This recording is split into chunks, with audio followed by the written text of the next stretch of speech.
Christmas, birthdays, back to school, everything just appeared. New sneakers, backpacks, games, clothes. I used the babysitting money to buy my own school supplies, my own clothes, my own shampoo when the one in the house ran out and nobody restocked my bathroom. At 16, I got a job at a fast food place. I worked after school, Tuesday through Saturday. I'd come home smelling like grease. Linda never complained, never forbade it, never said, "You're too young for this." Quite the opposite. "See, you're learning the value of things." The value of things. As if the boys didn't need to learn it. When Tyler got his license, he got a used car. When Brandon got his, he got Tyler's old one, and Tyler got a newer one. When I got my license, I got a congratulations and kept taking the bus. I never complained, not once. Every time the thought appeared, "This isn't fair," the creature in the back stirred. The orphanage, the cold walls I'd never seen but imagined in detail. You were chosen. My mom told me that so many times it became almost like a lullaby. I was the adopted daughter, the special one, the one God brought to complete the family. I believed that for 30 years. Until the day I found a birth certificate hidden in a safe in the back of her closet. My biological parents' names were right there, and I knew them. They sat next to me every Thanksgiving. But before I get to that part, I need to go back to the beginning, because nothing that happened in that bedroom makes sense without understanding what came before. My name is Nora. I'm 30 years old. I'm an engineer, married, and the only adopted daughter of a family that never pretended I was blood. My mom, Linda, made a point of repeating, "I didn't need to give birth to you to love you. God brought you to me." She'd say it with her eyes shining, squeezing my hand, like I was the greatest gift she'd ever received. And I believed her. Why wouldn't I? I had a roof. I had food. I had a mother who baked a cake for my birthday every single year without fail. Vanilla with chocolate frosting, the same one since I was 5. I had a dad, Gary, who drove me to school in the morning and checked that the door was locked before bed. I had 2 older brothers, Tyler and Brandon, who called me Shorty and sometimes let me watch TV with them on the couch. It was a family. And I knew, from the moment I was old enough to understand, that I was very lucky to be there, because the alternative terrified me. I knew almost nothing about my biological parents. I knew I was given up for adoption a few days after birth. I knew I spent a brief time in a temporary foster home before Linda and Gary adopted me. And I knew that if it weren't for them, I could have grown up in an orphanage. That idea, the orphanage, lived in the back of my mind like a creature I couldn't kill. Every time I felt anything close to ingratitude, the creature stirred, and I swallowed whatever I was feeling. If you've ever been the person who swallows everything because you think you have no right to complain, drop it in the comments. Because this story is about the day I stopped swallowing. Growing up in the Miller house wasn't bad. I need to make that clear. There was no yelling, no violence. Linda was religious, went to church every Sunday, and treated us with a sweetness I still believe was genuine. At least mostly. But there was a difference. Something I felt before I knew how to name it. Tyler and Brandon were biological children. 2 boys, older than me. Tyler by 3 years, Brandon by 5.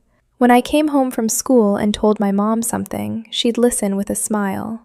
When Tyler came home, she'd stop what she was doing, put down the pot, sit down, ask every detail. I didn't understand it as favoritism at the time. I thought, boys are harder, they need more attention. That's what I told myself. On the boys' birthdays, the house was packed. 20, 30 kids, bounce house in the yard, candy table, balloons up to the garage ceiling. On my birthday, Linda made the vanilla cake with chocolate frosting. We'd sing happy birthday as a family. I'd blow out the candles and feel loved. I never asked for more than that. I didn't think I could. Gary was protective of me the way a father should be. He taught me to ride a bike, checked my seatbelt twice, and once nearly got into a fight with a neighbor who made a comment about me being the adopted one. But when Tyler scored a goal in soccer, Gary screamed so loud you could hear it from inside the house. When I got a good grade, he'd say, "Good job," and go back to his newspaper. I didn't complain. Complaining was a luxury that didn't belong to me. I had been chosen, and chosen people should be grateful. Linda reinforced that without realizing it, or maybe she did. "You're my princess," she'd say, stroking my hair. God knew I needed a girl. And then she'd go to the boys' room to help Brandon with his homework while I finished mine alone at the kitchen table. My brothers were never cruel to me. Tyler defended me at school. Brandon shared his lunch when I forgot mine. They knew I was adopted. My mom never hid it. But they were kids when I arrived. To them, I was simply the younger sister. The difference they felt was the same one I felt. Our parents were more present with them, but none of us said it out loud. At 14, I started working as a babysitter for the neighbors. Twice a week, sometimes 3 times. Linda thought it was great. "This will teach you responsibility," she said, with that smile of someone who thinks they're doing you a favor. Tyler and Brandon never worked. Tyler played soccer and spent his afternoons on video games. Brandon played guitar and went out with friends. Neither of them had to lift a finger to buy anything, and I swallowed.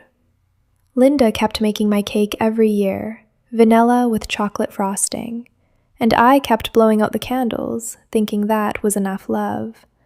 I finished high school with grades good enough to get a partial scholarship in engineering. When I told my parents, Linda hugged me and said she was proud. Gary shook my hand. They both said the same thing. "But you'll need to work to support yourself. We can't afford to pay for housing and food." Tyler had gone to college with everything paid for. Brandon, too. I said nothing. I packed my bags, moved into the cheapest dorm I could find, and got a job as a waitress at a restaurant near campus. I studied during the day, served tables at night, slept 5 hours when I could. It was at that restaurant that I met Caleb. He was a student too, worked in the kitchen. Tall, quiet, with the kind of calm that seems to come from within. We started talking during breaks. He'd ask about my classes. I'd ask about his. One December night, he gave me a ride back to the dorm and said, "You work harder than anyone I know. Your parents must be really proud." And I said yes, that they were. Months later, Caleb met my family at a Sunday lunch. He saw the house, saw the boys' cars in the garage, saw Gary watching the game with Tyler while I helped Linda in the kitchen. On the way back, in the car, he was quiet for a while. Then he said, "Why do you work as a waitress if your parents can clearly help you?"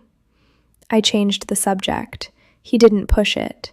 But the question stayed in the car like a third passenger nobody invited. We graduated together, both engineers, got married a year later, small ceremony, no big party. Linda made the cake, vanilla with chocolate frosting. I laughed when I saw it. Some things never change. After the wedding, we moved to a town 20 minutes from my parents' house. Caleb thought it was too far from his work. I insisted. "If something happens to them, I want to be close." He agreed without arguing. That's how Caleb worked. He didn't need to understand to respect it. Tyler lived in another state, Brandon in a suburb 2 hours away. They both had their lives, their careers, their own problems. They'd show up at Christmas and Thanksgiving, called me on birthdays, loved me in that distracted way of older brothers who've already figured out their own lives and assume you've figured out yours. Thanksgiving was the family event. Linda started cooking 2 days before. Turkey, mashed potatoes, pumpkin pie, cranberry sauce. The table was always full, and every year, without fail, 2 extra places were set. Aunt Diane and Uncle Frank. Diane was my mom's younger sister, almost 10 years apart.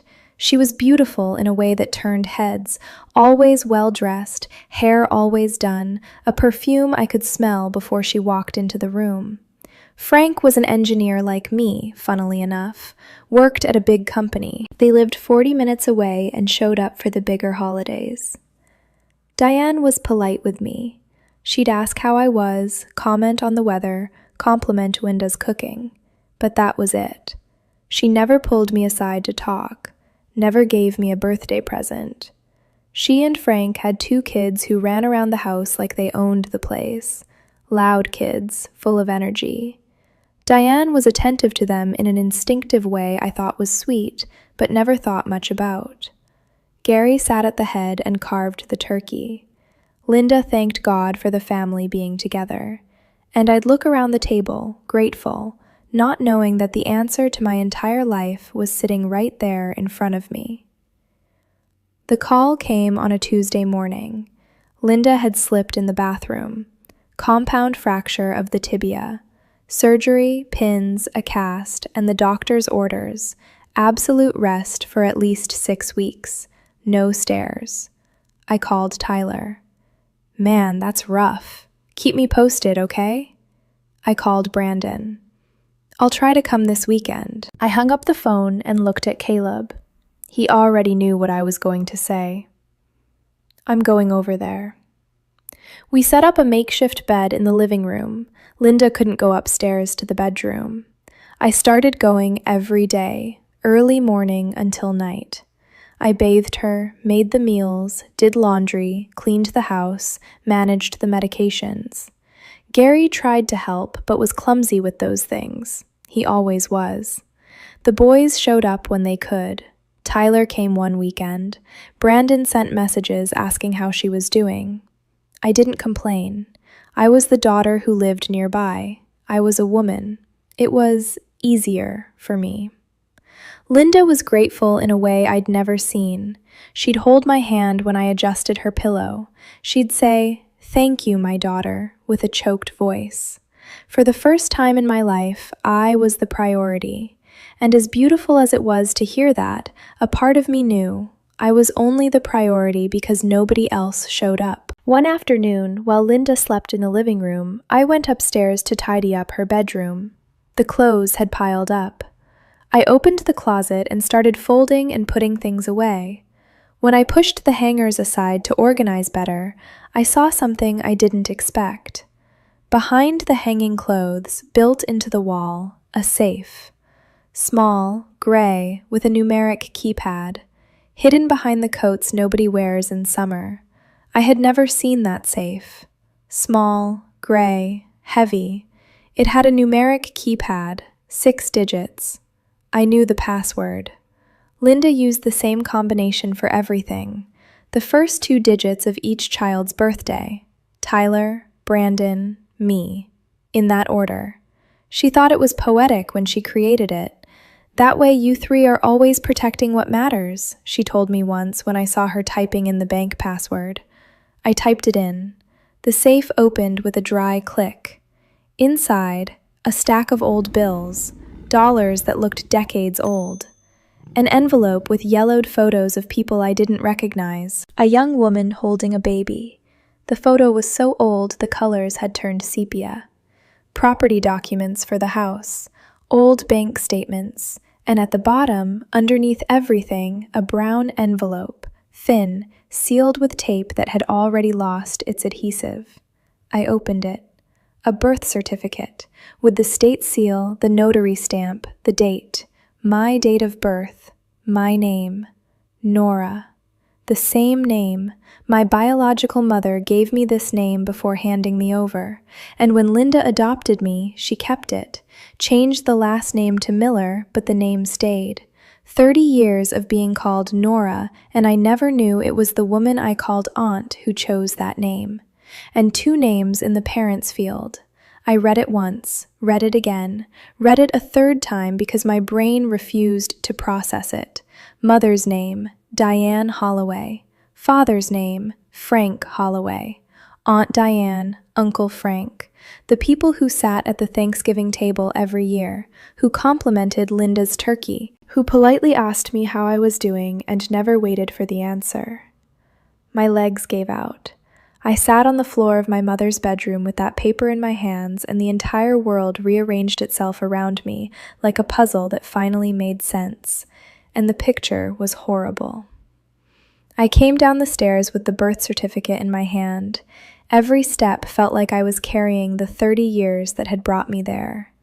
Linda was awake on the makeshift bed, watching television. When she saw me standing in the living room doorway with that paper, the smile died. She looked at the certificate, looked at my face, and closed her eyes. "Where did you find that?" "In the safe, in your closet." Silence. The sound of the television continued. Some cooking show, someone explaining how to make puff pastry. I turned it off. "Diane is my mother." It wasn't a question. Linda opened her eyes. I saw something I'd never seen on her face. Not guilt, not shame. Exhaustion. The exhaustion of someone who's carried a secret for 3 decades and knows the moment to let go has arrived. "Sit down, Nora." "I don't want to sit down." "Please." I sat, and she told me. Diane was her younger sister, almost 10 years apart. When Diane married Frank, it was a big, beautiful wedding, everyone happy. Shortly after, Diane got pregnant, and Frank, who had just received a job offer in Europe, didn't want kids. Not at that moment. Maybe never. Diane wanted to terminate the pregnancy. Linda, religious as she'd always been, begged her not to, insisted, pressured, used every argument she had, God, family, regret. I told her that when she saw the baby's face, everything would change, that she'd get attached, that she'd understand. And she didn't get attached. Linda shook her head. A few days after the birth, Diane signed the papers, gave the baby up for adoption, and moved to Europe with Frank. And you adopted me. "I wasn't going to let you go to a stranger, Nora. You are my niece, my blood." Linda explained the rest. She and Gary already had Tyler and Brandon, 2 small boys, full house. But when Linda found out her niece was in the system, she didn't hesitate. She convinced Gary. He didn't object. He never objected to anything Linda decided with that conviction in her eyes. "I never hid that you were adopted because I had hope. I thought that one day Diane would want to tell the truth, that she'd look at you and wouldn't be able to stay quiet." "Then why did she come back from Europe and never say anything?" Linda took a deep breath. When Diane and Frank came back, years later, things between the 2 sisters were strange. They barely spoke. The adoption had created a crack. Linda then made the invitation. Come back to the family. Come back for the holidays. Thanksgiving, Christmas, birthdays. She wanted to keep her sister close. She wanted Diane to watch her daughter grow up. She wanted the truth to slowly become inevitable. Diane agreed to come back, with one condition: Linda would never tell. Diane didn't want a bond, didn't want guilt, didn't want to be the mother of a child she didn't choose to have. And you accepted that. I accepted because it was the only way to have my sister back, and because I thought time would soften her heart. It didn't. No, she moved on, had other children, the ones she wanted to have, and sat at the table next to you every year without saying a word. I stayed silent. 30 years, 30 Thanksgivings, 30, "How are you, Nora?" followed by 30 polite smiles.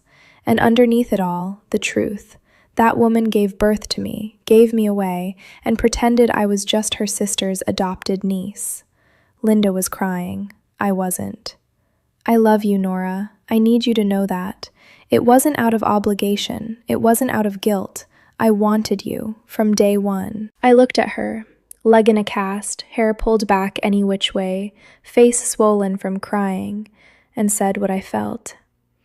"I know, Mom, and I thank you. For everything." I hugged her. She sobbed on my shoulder, and in that moment, in that embrace, I wanted to believe it was true, that the love was pure, that the choice came from the heart. But when I got home that night and Caleb asked me how the day was, I fell apart. I don't know if she really loved me or if it was guilt for pressuring her sister. I don't know if the favoritism was because I was adopted or because I was the daughter nobody wanted. The boys got everything, Caleb, everything, and I got a vanilla cake and a pretty phrase. Caleb was quiet for a while. Then he said, Are you going to stop being grateful now? I couldn't answer. I stayed awake all night. I replayed every memory, every birthday without a party, every piece of clothing bought with my own money, every bus I took while my brothers drove. Every "you need to learn the value of things" I swallowed, thinking it was a lesson, when maybe it was the difference between a daughter of blood and a daughter of convenience. But deep down, way deep down, beneath the anger and the confusion, I felt something that surprised me. More gratitude, not less. Because if Linda hadn't insisted that Diane have the baby, if she hadn't gone after the adoption, if she hadn't taken me into her home, I might not even exist. I might have grown up in the system. I might never have met Caleb. I decided something before falling asleep. I wasn't going to confront Diane. I didn't need that confrontation. She made her choice 30 years ago, and I made mine now. I should have known my mother wouldn't be able to keep another secret. 2 weeks later, on a Saturday afternoon, the doorbell rang. Caleb went to answer. He came back to the kitchen with an expression I couldn't decipher. "There are people here for you." I went to the door. Diane and Frank. Standing on my porch, she was holding her purse with both hands, gripping the strap like it was the only thing keeping her in place. Frank was a step behind, hands in his pockets and the look of someone who'd rather be anywhere else in the world. "Can I come in?" Diane said. Her voice wasn't polite like at Thanksgiving. It was small. I let them in. We sat in the living room. Caleb said he'd make coffee and disappeared into the kitchen. The three of us sat in silence until the silence became too heavy. "Linda told me," Diane began, "that you found the certificate." "I did." "Nora, She stopped, breathed, tried again. "I can't explain it in a way that makes sense. I was young, 23. Frank had this opportunity in Europe, and I couldn't see myself being a mother. Not then, not like that." "But you came back. You had other children." "I know," her voice broke. "When we came back and I started seeing you at the holidays, you were already a little girl. You already called Linda Mom. You already had a life, and I thought it was easier not to disturb that telling you would confuse you, that it could traumatize you." Frank spoke for the first time. "We convinced ourselves it was better that way, that you were well taken care of, that you didn't need us." "And did I?" I asked. He didn't answer. Diane continued. "I regretted it. Not at first. At first I moved on like nothing had happened. But over the years, every time I sat at that table and saw your face, I knew I was wrong, and it was easier to keep being wrong than to fix it." "I want you to be part of our family," she said, "if you want. I know it's late. I know it might be too late." I stared at Diane for what felt like too long. Her face. I tried to see my face in it, in the shape of the eyes, the curve of the mouth, something. Maybe it was there. Maybe I was imagining it. "I accept the apology," I said. "Truly. I understand you were young, that things got complicated, and I believe you regretted it." Diane let out a breath as if she'd been holding it for 30 years. "But I don't need other parents." Her face changed. It didn't fall, it adjusted, like someone who expected to hear exactly that, but had allowed herself to hope. "I have a mother. She's not perfect. She treated me differently from the boys my whole life, and I'm going to need time to process that. But she wanted me. She chose me when you didn't, and that counts for something." Frank nodded. Diane wiped her eyes. "This is all very new to me," I continued, "and scary. I spent 30 years building my story one way, and now you show up wanting to rewrite it. I'm not ready for that. Maybe one day I will be, but today I'd rather things stay the way they are." They left half an hour later. Diane hugged me at the door, the first real hug she'd ever given me. It lasted 3 seconds. I smelled her perfume. the same perfume I smelled every Thanksgiving. Caleb appeared with 2 cups of coffee that nobody drank. He sat next to me on the couch, said nothing, just stayed there. "Do you think I did the right thing?" I asked. "I think you did what was yours to do." A few weeks later, Tyler and Brandon came to visit Linda, who was still recovering. I pulled them aside in the kitchen and told them everything: the certificate, Diane, Frank, the 30 years of silence. Tyler looked at me like I'd spoken in another language. Brandon leaned against the counter and crossed his arms. "So," Tyler said, "does that change anything?" "Does it change anything for you?" "Nora, you've been my little sister since I was 5 years old. A piece of paper isn't going to change that." Brandon nodded. "Nothing's changed for us. You're still Shorty." I laughed for the first time in weeks, and that, more than any apology, any explanation, any hug from Diane at the door, was what made me feel like everything was going to be okay. That night, lying in bed, staring at the ceiling, I thought about the phrase that had defined my entire life. You were chosen. And for the first time, the phrase didn't hurt, because now I knew the whole truth, and the gratitude I felt was no longer that blind, automatic gratitude born from the fear of an orphanage. It was a conscious gratitude. Chosen. Mine. Linda wasn't perfect. Diane wasn't a monster. Life wasn't as simple as a vanilla cake with chocolate frosting. But it was mine. All mine. And for the first time in 30 years, I didn't need to swallow anything to be at peace with it. If you've ever discovered a truth that turned your life upside down, tell me in the comments. And if this story touched you, subscribe to the channel, because this is just one of the stories I have to tell.